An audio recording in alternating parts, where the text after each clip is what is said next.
la ceremonia de presentación del protocolo de actuación para quienes imparten justicia en casos que involucren la orientación sexual o la identidad de género. A continuación, hace uso de la palabra la comisionada Tracy Robinson, presidenta de la Comisión Interamericana de Derechos Humanos y relatora de derechos de personas lesbianas, gays, bisexuales, trans e intersex de la Comisión Interamericana de Derechos Humanos.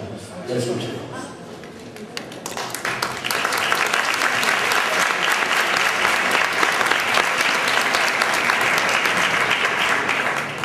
The Honorable Chief Justice, President of the Supreme Court, Juan Silva Melzo, Honorable Justices of the Supreme Court, a los honorables ministros de la Suprema Corte, los consejeros de la Judicatura Federal, a los miembros del Congreso, del Gobierno, los representantes de la sociedad LGBTI, las organizaciones, representantes de los defensores de derechos humanos. Como muchos de ustedes saben, a invitación de México, la Comisión Interamericana celebró una sesión extraordinaria la semana pasada en la Ciudad de México.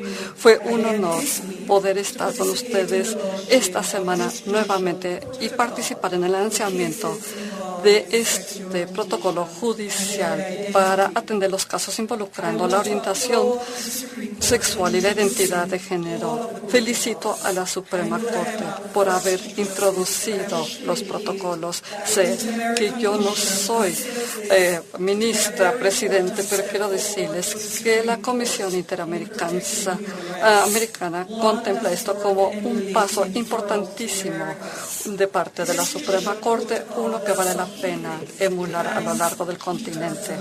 Lo que hace el protocolo es identificar algunos elementos como poder definir los términos, los conceptos, identificar estereotipos, les ofrece a los jueces las herramientas centradas en los derechos humanos para hacer frente a los estereotipos y además ofrece el detalle de los contextos en el que los jueces deben estar al tanto al estar abordando la discriminación, como por ejemplo la vida de familia, identidad de género, el trabajo, privación de la libertad, violencia, el acceso a la justicia, salud, derecho de la expresión y educación.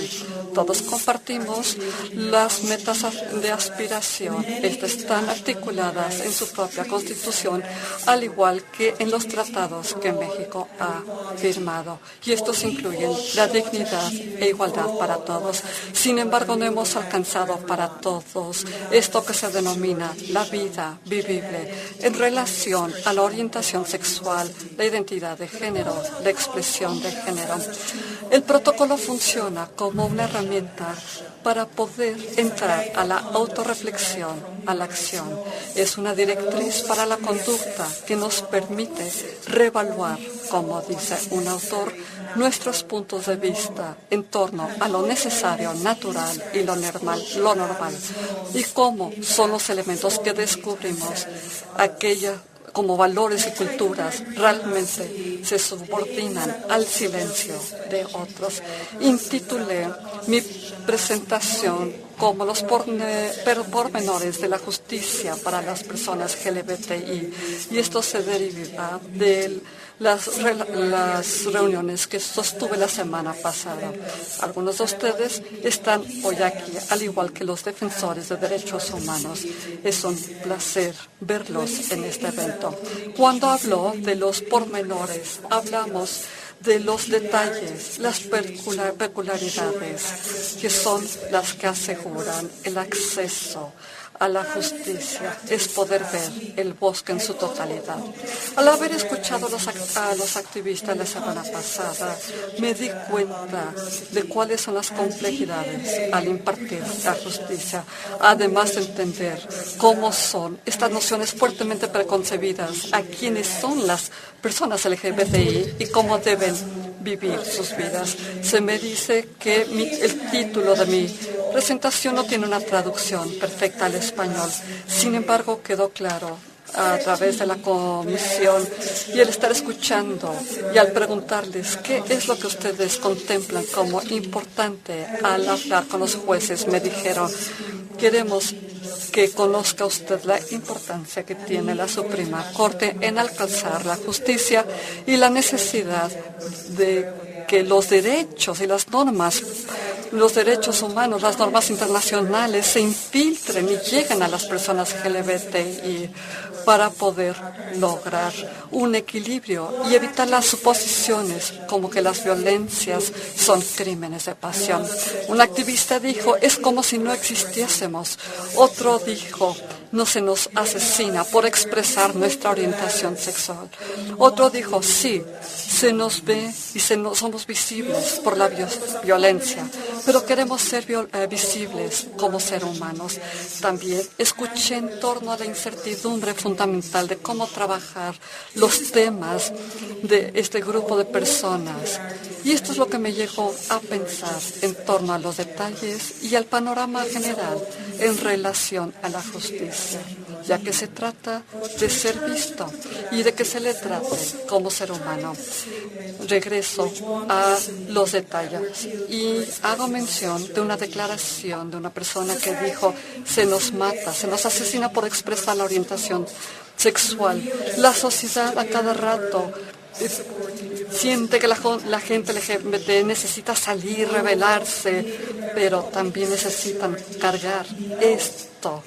Sin embargo, para muchos salir significa quedar afuera dentro de su propia comunidad. Una persona que no pertenece, una persona que entra y se abre a mayor riesgo de violencia. Al mismo tiempo, muchas personas con diferentes sexualidades y géneros nos dicen es como si no existiéramos.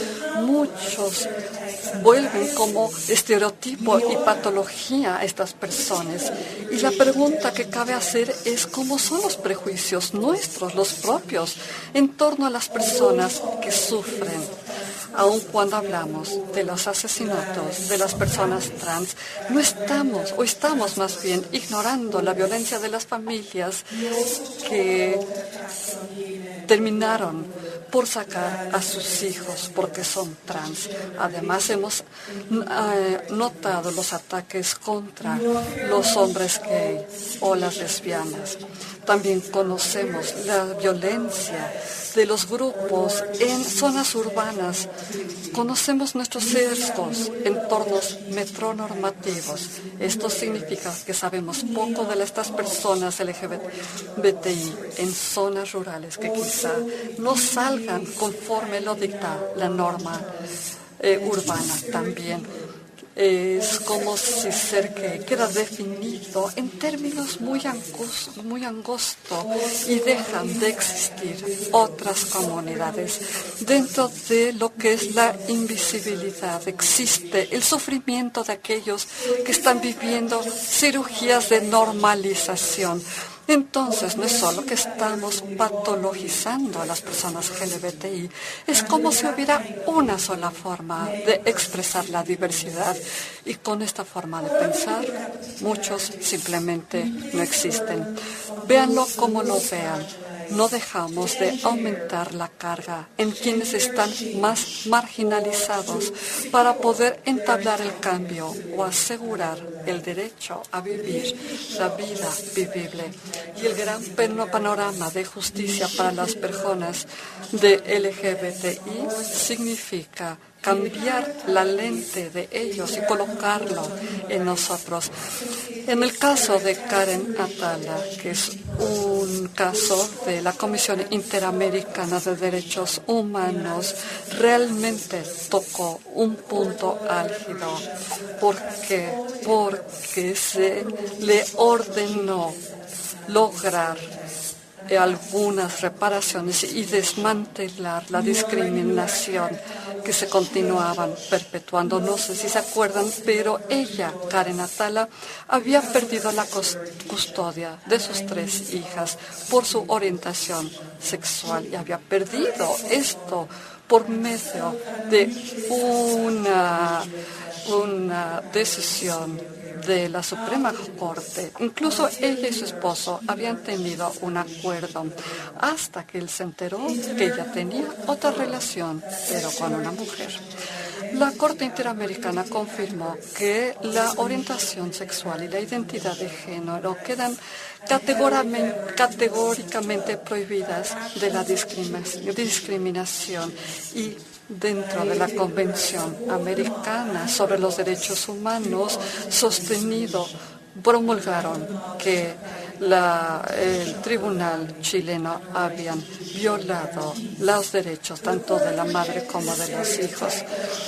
Rechazó el estereotipo de la Corte diciendo que al ir creciendo el niño, su propia persona, su propia identidad quedaría dañada, y esto es meramente especulativo. O además incluso dijo que las especulaciones, suposiciones, estereotipos y generalizaciones son meras especulaciones y son totalmente inadmisibles, aun cuando desestimó la Corte las posiciones preconcebidas, infundadas y patologizantes sobre estas personas. Dieron un paso más allá, hablar acerca de los estereotipos, y pidió que todos analizáramos cuáles son nuestras propias formas de pensar. E incluso dijo que la Convención Americana no promueve promueve lo que nosotros consideramos como una familia tradicional y normal, de tal forma que la Corte Interamericana nos obligó a confrontar la forma en la que nos vemos y la manera en la manera de entender lo que es normal. De este caso, del caso Atala, concluimos que la Convención Americana apoya la diversidad de familias y, aunque no tiene una concepción cerrada de la familia, actualmente sí, ya apoya diferentes vidas en general. Atala en sí mismo nos manda una directriz poderosa en torno al porqué de la importancia de este protocolo. Es importante porque resulta que las suposiciones no son individuales, están fuertemente enraizadas en nosotros, como son estructurales, son fuertes. Además, nuestros estereotipos y las especulaciones racionalizan la desigualdad y tratan de hacer que parezca ser normal. Esto lastima profundamente, y por eso necesitamos emprender un esfuerzo radical y de largo alcance para poder darle rendición y restaurar a aquellos que hemos lesionado y transformar a las sociedades en cualquier parte del mundo. Y México no es diferente. Los estereotipos afectando a las personas LGBTI acaban promulgados en principios legales. Yo incluso vengo de un sistema adversarial que se presentan ampliamente ante los tribunales, y los estereotipos frustran lo que es la contribución hacia la justicia, conllevando a la impunidad. La impunidad contribuye a la intolerancia de la sociedad, a la desigualdad. No dudo que el protocolo se revise con el paso del tiempo y se verá fuertemente beneficiado con el apoyo y la contribución de la sociedad civil, dado los altos niveles de la violencia que viven las personas LGBTI y relacionados con la orientación sexual, la identidad de género, la expresión y la diversidad de cuerpo. México necesitará protocolos interrelacionados diseñados para prevenir la violación y fortalecer la investigación. De manera similar, la penalización y la detención de las personas trans exige analizarse mucho más de cerca. El protocolo es pionero, es un comienzo importante y tiene la posibilidad de aportar a la transformación de justicia para este grupo de personas, y no solo en México, sino en todas partes que lo vean. Y les aseguro que muchos lo van a ver y estarán entonces utilizándolo. Martin Luther King dijo que si el arco de la moral es larga, sin embargo, necesitamos doblar este arco hacia la justicia y rendir cuentas entre unos y otros. Señor ministro presidente, señores ministros y a quienes han trabajado en el protocolo, los felicito y agradezco el trabajo y reconozco que es el trabajo como presidenta de la Comisión Interamericana y como presidenta de la Comisión LGBTI, reconozco y admiro este esfuerzo.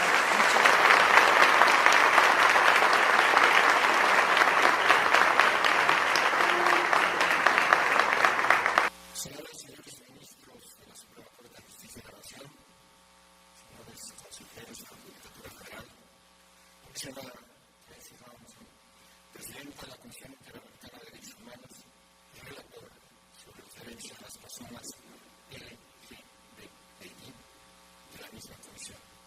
Señoras juezas, señores jueces, magistradas y magistrados del Poder Judicial de la Federación, distinguidos invitados especiales, señoras y señores. La reforma constitucional en materia de derechos humanos ha generado un cambio determinante en la labor del Poder Judicial de la Federación.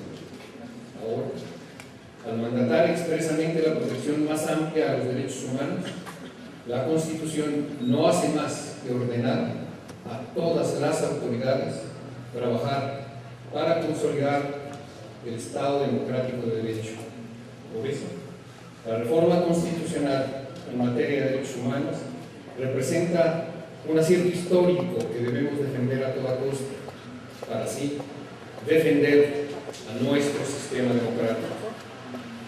Cualquier regresión en materia de derechos humanos significa una regresión democrática. Debemos tener presente que un Estado consolidado democráticamente, esto es, un Estado desarrollado en lo material, próspero y justo, es aquel que pone a las personas y sus derechos sin exclusiones, sin discriminación, sin violencia en el centro de su actividad.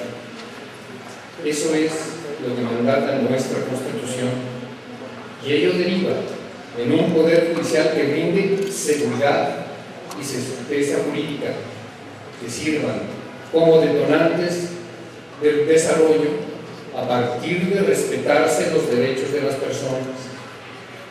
Poner en el centro de la actividad del Estado a las personas implica defender los derechos que la Constitución reconoce en todos los ámbitos de la vida, para que puedan ejercerse de cara a las autoridades, pero también de cara a los demás. Todos somos titulares todo el tiempo de derechos humanos. Lo somos en la calle, en el trabajo, en la casa, en la familia, ante las autoridades y ante los tribunales. En este marco, la labor pedagógica que toca realizar a la Suprema Corte también ha sido revisada y puesta al día, pues no solo contribuye a fortalecer el conocimiento sobre nuestro sistema constitucional mediante resoluciones y criterios concretos, sino también por medio de una intensa labor parajurisdiccional que involucra la publicación de materiales, la producción de herramientas y la preparación de contenidos y metodologías dirigidas a capacitar y actualizar a los operadores jurídicos del país. La labor pedagógica de la Suprema Corte de Justicia de la Nación, en virtud de su propia vocación, contribuye a ampliar el conocimiento y a expandir el debate público en torno al ejercicio efectivo de los derechos. En esa línea de acción, el máximo tribunal del país ha elaborado una serie de protocolos de actuación para promover el acceso a la justicia de las personas en situación de mayor vulnerabilidad. La intención unificadora en la publicación de estos materiales materiales ha sido visibilizar la situación de maltrato y discriminación que estos grupos de la sociedad han recibido tradicionalmente, tanto de otros miembros de la misma como de las propias instituciones. Dichos protocolos, construidos a partir de normas constitucionales y convencionales, si bien en sí mismos no vinculantes, representan una experiencia enriquecedora de trabajo colectivo que ha relacionado al más alto tribunal del país con un gran número de expertos y organizaciones especializadas en los temas que se tratan. Los protocolos constituyen una experiencia de construcción horizontal y democrática de conocimiento público que han enriquecido a la institución, pues la Corte tiene el deber de compartir el conocimiento generado en beneficio de la sociedad. En tanto herramientas facilitadoras para la impartición de justicia, esos protocolos se sostienen sobre el principio que defiende la independencia y la autonomía judicial. Por ello, su papel es orientador y de apoyo a la mejor consideración de cada juzgador. En ese ánimo, este día presentamos un documento que se suma a ese esfuerzo. Se trata del protocolo de actuación para quienes imparten justicia en casos que involucren la orientación sexual o la identidad de género. Para lograr este documento, el sexto de la colección, contamos con la colaboración de la Comisión Interamericana de Derechos Humanos, en particular de su presidenta, Tracy Robinson, a la que mucho agradecemos el apoyo que nos brindó, así como su interés en ayudarnos a revisar algunas versiones previas de este material. Por eso, nos honra particularmente que la comisionada Robinson haya accedido a acompañarnos en esta tarde. Nuevamente, muchas gracias. El protocolo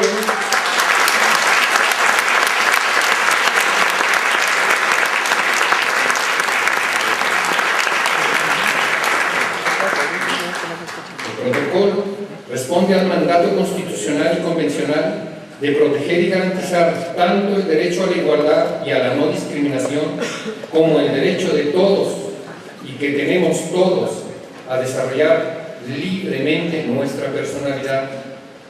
Con base en estos dos soportes, el documento describe los conceptos básicos que cualquier lector debe tener presentes con el fin de conceptualizar la problemática relacionada con este sector de la sociedad. El texto explica, por ejemplo, las diferencias entre sexo y género, así como entre orientación sexual y identidad de género.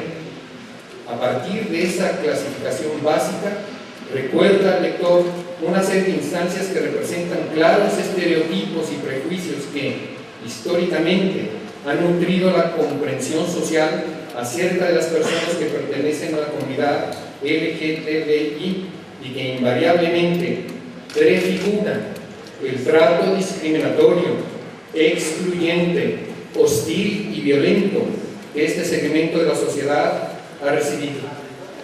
En segundo lugar, el protocolo expone las bases normativas por las que esa animadversión infundada no debe permitirse, por lo que enumera una serie de espacios y dimensiones en la vida social en las que las relaciones de abuso se han perpetuado, como lo son los ambientes laborales, el uso de la fuerza pública, la educación, entre otras, muchas otras.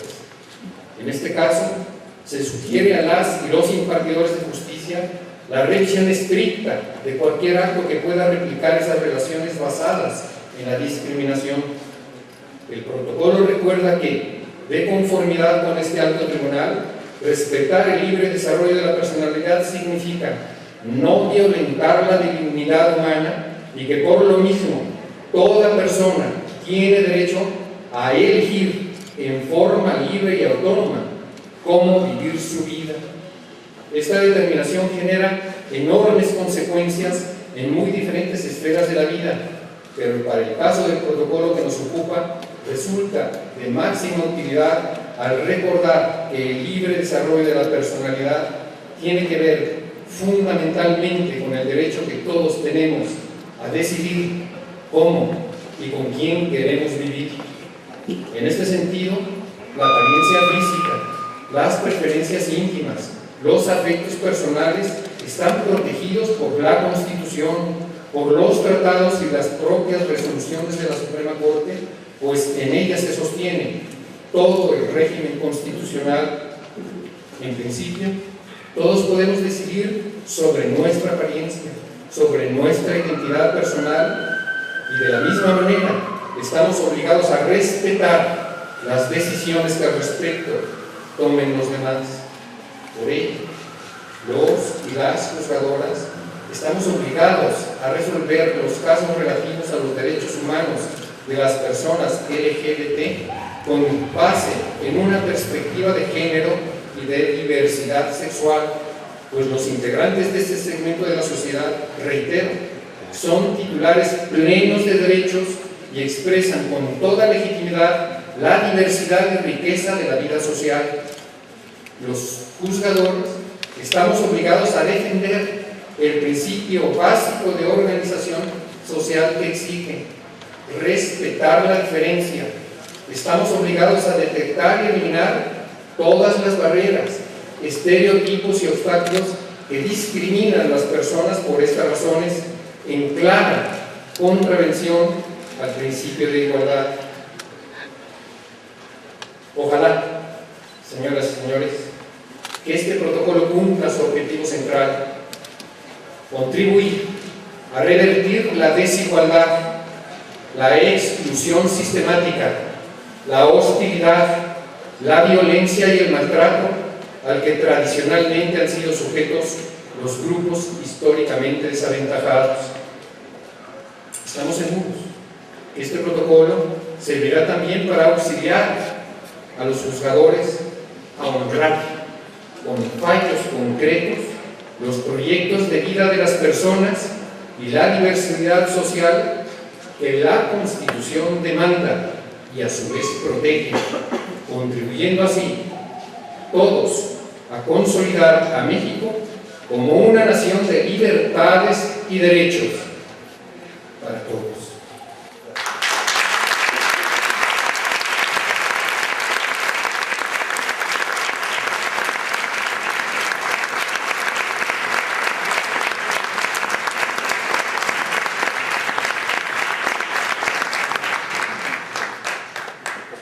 Gracias al señor ministro Juan Silva Mesa. De esta forma, llegamos al final de la ceremonia de presentación del protocolo de actuación para quienes imparten justicia en casos que involucren la orientación sexual o la identidad de género.